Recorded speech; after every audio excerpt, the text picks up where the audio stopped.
नमस्कार, बहुत बहुत स्वागत है आपका। मैं हूं देवेंद्र प्रसाद। उत्तराखंड को बने हुए 20 साल हो गए। इन 20 सालों में प्रदेश में बहुत कुछ बदल चुका है, चाहे आर्थिक रूप से बात करें, चाहे सामाजिक रूप से बात करें या फिर राजनीतिक रूप से बात करें। लेकिन कुछ मुद्दे ऐसे हैं जो 20 साल पहले भी वैसे ही थे और आज भी वैसे ही हैं। चाहे वो स्वास्थ्य सेवाओं की बात करें, चाहे बेरोजगारी की बात करें, चाहे पलायन की बात करें। आज इसी विषय पर चर्चा करने के लिए हमारे साथ मौजूद हैं एक ऐसे नेता जो किसी परिचय के मोहताज नहीं है। जी हाँ, मैं बात कर रहा हूं पूर्व मुख्यमंत्री हरीश रावत जी की। रावत जी, आपका बहुत बहुत स्वागत है। बहुत धन्यवाद। रावत जी, चूंकि आप प्रदेश के मुखिया रह चुके हैं और यहाँ के आर्थिक संसाधनों से लेके मानव संसाधन तक से भलीभांति परिचित हैं, मैं आपसे ये जानना चाहूँगा, क्या इन 20 सालों में जितना विकास होना चाहिए था उतना विकास हुआ है उत्तराखंड का? देखिए, हम तुलनात्मक रूप से देखें तो हम बहुत तेज़ी से आगे बढ़े हैं जी। यहाँ तक कि उत्तर प्रदेश और हरियाणा और दूसरे राज्यों को भी देखें, हिमाचल को भी देखें, कई मामलों में, जैसे अब शिक्षा के मामले में जो है हम इन राज्यों से बहुत आगे खड़े हैं। मगर हमारी विषम भौगोलिक परिस्थितियों के बावजूद भी जिस तरीके से हमारी आर्थिक विकास दर है, जीडीपी जिस तरीके से एक्सपेंड हुआ है, वो भी प्रशंसनीय है। रोजगार सृजन में भी एक समय था जब हम बहुत अच्छी स्थिति में थे, बल्कि 2017 में जब हम चुनाव हारे थे तो उस समय देश के अंदर जिन राज्यों में न्यूनतम वृद्धि दर थी बेरोजगारी की, उनमें उत्तराखंड भी था। करीब 2.5% से भी कम वार्षिक वृद्धि दर थी बेरोजगारी की। हम इतना मिनिमाइज करके ले आए थे। पर कैपिटा इनकम के मामले में हम 1,73,000 रुपये ले आए थे, जो नेशनल एवरेज से लगभग दुगुना था। और राजस्व वृद्धि दर को हम 19% ले आए थे, जो कर्नाटक के राजस्व वृद्धि दर के बाद सर्वाधिक थी। तो मैं कुछ जो पैरामीटर से उनकी बात कर रहा हूँ। एक बार डूइंग इन बिजनेस के अंदर हम कुछ दिनों तक नंबर 2 भी रहे, और जिस समय मैंने इनको सत्ता सौंपी थी उस समय हम नंबर 7 to 9 के बीच में चल रहे थे। तो मतलब कोई पैरामीटर ऐसा नहीं था जिस पैरामीटर में हम अच्छे नहीं हों। 11% की ग्रोथ रेट हम इनको सौंप करके गए थे। तो इसलिए ये कहना कि राज्य ने तरक्की नहीं की, वो गलत होगा। आज भी तरक्की कर रहा है, लेकिन कुछ क्षेत्रों में, जैसे संसाधन जुटाने के मामले में और मानव संसाधन को परिष्कृत करने के मामले में, उसका उपयोग करने के मामले में इस समय राज्य पिछड़ गया है। राज्य पिछड़ गया है। सर, एक सवाल मेरा ये है कि अगर मैं उत्तराखंड की बात करूं तो पढ़े लिखे बेरोजगारों की सबसे बड़ी समस्या है, चाहे वो बीएड प्रशिक्षित हो, चाहे वो योग प्रशिक्षित हो, चाहे फिर एमबीए, जो भी डिग्री है, उनके लिए चाहे बीजेपी की सरकार हो या चाहे कांग्रेस की सरकार हो, एक क्लियर रोड मैप नहीं बना पा रहे हैं, उनको जोड़ नहीं पा रहे हैं रोजगार। मैं इसको स्वीकार नहीं करूँगा। इसलिए स्वीकार नहीं करूँगा, मैंने रोजगार पढ़े लिखे लोगों के लिए अधीनस्थ सेवा चयन आयोग बनाया।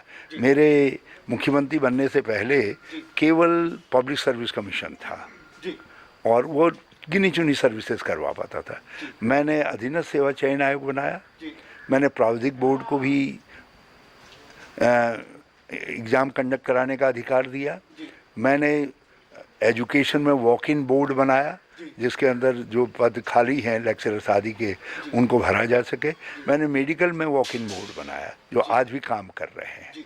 लेकिन यह अलग बात है कि मेरे समय में अधीनस्थ सेवा चयन आयोग ने 32,000 से ज़्यादा नियुक्तियां की और 18,000 अधियाचित थे, मतलब 50,000 से ज़्यादा पद सृजित हो रहे थे। आप ये अंदाज़ लगा करके देखिए कि मैंने जो है शिक्षित बेरोजगारों के लिए, जब मुझे कुछ रास्ता ऐसा नहीं लगा जिसमें कानूनी तरीके से हम उनकी नियुक्ति कर सकें, जो दूर दराज के ग्रामीण अंचलों के बच्चे थे, तो उनके लिए मैंने अतिथि शिक्षक का फॉर्मूला निकाला, जो कई राज्यों ने उसके बाद अपनाया। उस पैरामीटर को अपनाया। जी, इसलिए ये कहना कि हमने कुछ नहीं किया गलत है। बल्कि मैंने जो एडहॉक नियुक्तियाँ की थी, एडहॉक से निकाल देते थे, इन्होंने हमारे पॉलिटेक्निक में आदि में निकाला है। और जिनको मैं परमानेंट कर गया, 5 साल की सेवा से ज़्यादा जिनकी हो गई थी, उनके भाग्य खुल गए। वो आज भी सेवा में है। सर निजीकरण के उसमें आप क्या कहेंगे कि निजीकरण होना चाहिए, आपका क्या पक्ष है? देखिए, दोनों क्षेत्रों को आगे बढ़ाना आवश्यक है, जी। सरकारी क्षेत्र को भी, जी। सहकारी क्षेत्र को भी और निजी क्षेत्र को भी जो है।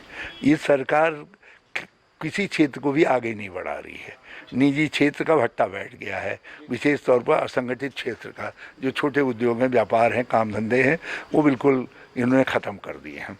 और जो पब्लिक सेक्टर है उसका पैसे को बेच करके ये अपनी अर्थव्यवस्था को चलाने का काम कर रहे हैं। हमने बड़े बड़े कल कारखाने बनाए पब्लिक सेक्टर के अंदर, रक्षा के क्षेत्र में, दूसरे क्षेत्रों के अंदर, ये एक एक करके उनको बेच रहे हैं। सर अभी कुछ दिन पहले आपने कहा था अगर 2022 में कांग्रेस की सत्ता आती है, कांग्रेस वापसी करती है, तो आप बिजली और पानी फ्री करवाएंगे। तो क्या 2022 के घोषणा पत्र में ये चीज़ आप लिखवाएंगे? हमने 2016 में ही कह दिया था कि हम आएंगे। हमने अब बिजली की स्थिति राज्य की इतनी सुधार दी है कि हम 2017 में फिर से यदि पावर में आएंगे तो हम 2018 तक जो है 100 यूनिट बिजली और 25 लीटर पानी फ्री करेंगे करके। और आज मेरा मानना है यदि हमको अवसर मिलता है तो जो हमारी बिजली की प्रणाली है, जिस तरीके से हमने उसको सुदृढ़ किया है, तो हम 2024 तक जो है 200 यूनिट बिजली तक फ्री दे सकते हैं और 25 लीटर पानी तो दे ही दे सकते हैं। सर एक नेशनल चैनल के सर्वे में अभी भी जो उत्तराखंड की जनता है, मुख्यमंत्री के रूप में आप पहले नंबर पे हैं, लोग आपको प्यार करते हैं। तो ये माना जाए कि 2022 में उत्तराखंड में कांग्रेस का जो मुख्यमंत्री का चेहरा होगा वो आप होंगे? देखिए, मैं लोगों के प्यार के लिए, समर्थन के लिए उनको बहुत धन्यवाद देना चाहता हूँ। हमारी पार्टी के अंदर कौन मुख्यमंत्री होगा ये तय पार्टी लीडरशिप करती है। और हाँ, आप ये कह सकते हैं कि हरीश रावत 2022 में कांग्रेस का एक सक्रिय कार्यकर्ता रहेगा। उसके लिए मैं अपने को जो है फिजिकली फिट बना रहा हूँ। सर एक सवाल, कोविड अभी जो महामारी चल रही है इसने उत्तराखंड में टूरिज्म और होटल इंडस्ट्री को सबसे ज़्यादा प्रभावित किया है, काफ़ी लोग बेरोजगार हो चुके हैं। तो मैं ये जानना चाहता हूँ कि आप कुछ ऐसी एडवाइस देंगे कि ताकि इन लोगों को फिर से रोजगार से जोड़ा जाए? देखिए, मैंने एक समय समय पर बहुत सारी एडवाइसेस दी हैं इनको। मैंने लाइव प्रोग्राम भी किए हैं और यदि उनको आप देखिए तो उसमें मैंने सर्वांगीण रोजगार के विषय में, जिनमें पर्यटन आदि के क्षेत्र भी हैं, जो मेरी सोच है उसको मैंने सार्वजनिक किया है। लेकिन इतना ज़रूर कहूँगा कि पर्यटन हमारी रीढ़ की हड्डी है, उसको हम जितना मजबूत करेंगे उतना ही हमारे लिए बेहतर है। सर बहुत बहुत धन्यवाद, आपने अपना समय हमें दिया, बहुत बहुत धन्यवाद। Thank you very much. Thank you. ये थे पूर्व मुख्यमंत्री हरीश रावत जी, जिन्होंने बहुत कुछ कहा और बहुत कुछ ऐसी चीज़ें बताई जिन पे चल के शायद इस राज्य में बेरोजगार लोगों को एक नई दिशा मिल सकती है। फिर एक बार हम आपके साथ अगली बार हाजिर रहेंगे एक नई पर्सनालिटी के साथ। नमस्कार।